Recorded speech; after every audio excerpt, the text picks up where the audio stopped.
Selanjutnya saya akan masuk ke pembahasan tentang seperti apa ketika kita memiliki fundamental itu tadi.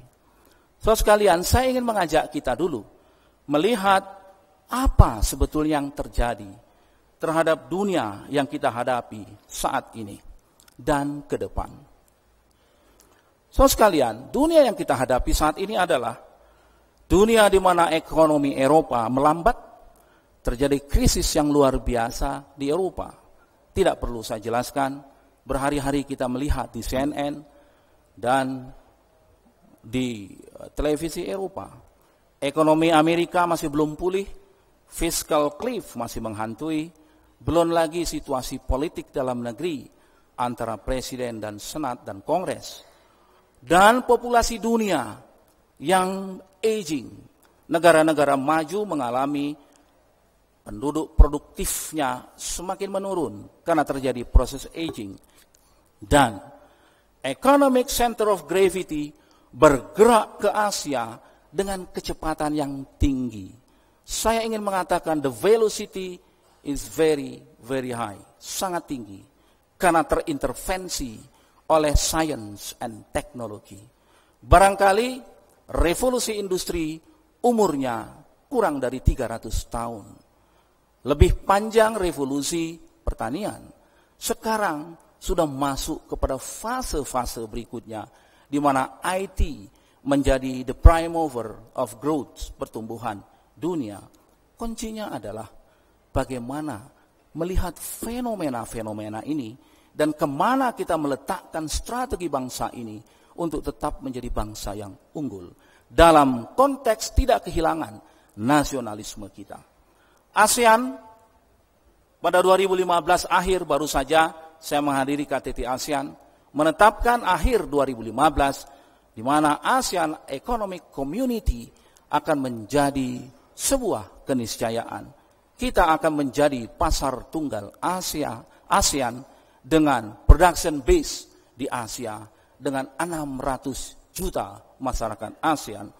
Dunia akan mengalami integrasi ekonomi. Tidak bisa kita cegah karena faktor-faktor kegagalan WTO membuat kesepakatan multilateral mengakibatkan terjadinya regionalisasi kawasan-kawasan di dunia sebagai building block menuju kepada multilateral apabila itu nanti tercapai. Saudara sekalian, itulah dunia yang kita hadapi saat ini. Pertanyaan kita, bagaimana dunia seperti itu dan kita meletakkan bangsa ini? Next slide, saya bicara sedikit tentang cita-cita kemerdekaan. Saya kira ini saya tidak usah sebutkan lagi, karena ini tidak boleh keluar dari ini. Kita harus menciptakan masyarakat yang adil dan makmur, di mana kemakmurnya dinikmati oleh seluruh lapisan masyarakat Indonesia. Karena di dalam alinea 2 dan alinea 4 sangat jelas sekali bahwa Indonesia yang merdeka, bersatu, berdaulat, adil dan makmur. Alinea keempat adalah kita lihat Indonesia dan seluruh tumpah darah Indonesia, dan untuk memajukan kesejahteraan umum, mencerdaskan kehidupan bangsa dan ikut memelihara perdamaian dunia. Nah, dalam konteks inilah kita tidak boleh lepas dari pijakan fundamental kita itu. Karena disitulah ruh nasionalisme kita harus kita kembangkan dalam kekinian dan menjawab tantangan abad-abad mendatang. Saudara sekalian, untuk itu saya menganggap ketika orang mengatakan nasionalisme adalah menjadi tidak relevan di dalam konteks dunia yang sudah mengglobal, saya katakan nonsen. Perlu nasionalisme untuk menghadapi globalisasi. Amanat Undang-Undang Dasar 45 tadi sangat jelas. Persaingan global yang semakin terbuka dan meningkat selalu memicu persaingan usaha di suatu negara. Bahkan sering timbul kesan bahwa masyarakat pelaku usaha dalam negeri merasa hanya menjadi anak tiri dalam sistem perekonomian yang sedang berjalan. Kondisi ini sering memicu nasionalisme yang sempit di bidang ekonomi dalam bentuk kebijakan yang mengutamakan pengendalian dalam negeri dalam bidang ekonomi. kita tidak ingin masuk ke dalam narrow idealism kita dan narrow nasionalisme kita. Kita ingin menempatkan nasionalisme kita sebagai ruh dari membangun bangsa ini. Next slide. Lalu bagaimana pilihan strategi kita menghadapi globalisasi itu? Memang kita tidak bisa menghindar dari globalisasi. Pilihan kita hanya dua saja. Apakah kita menutup diri dari globalisasi atau kita membuka diri? Ketika kita membuka diri, pertanyaannya seperti apa kita membuka itu? Apakah kita ingin full nude sehingga orang bisa meneropong dan kemudian mempreteli semua instrumen yang kita miliki? Tentu bukan itu. Oleh sebab itulah, disinilah saya memahami pikiran-pikiran panitia bahwa diperlukan suatu era baru di mana nasionalisme kita mampu merespon segala hiruk-pikuk pergolakan ekonomi dunia ini.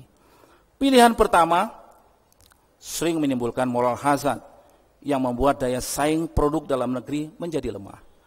Kalau kita mengatakan nasionalisme adalah kemampuan bangsa ini untuk tidak mengimpor semua produk yang kita perlukan,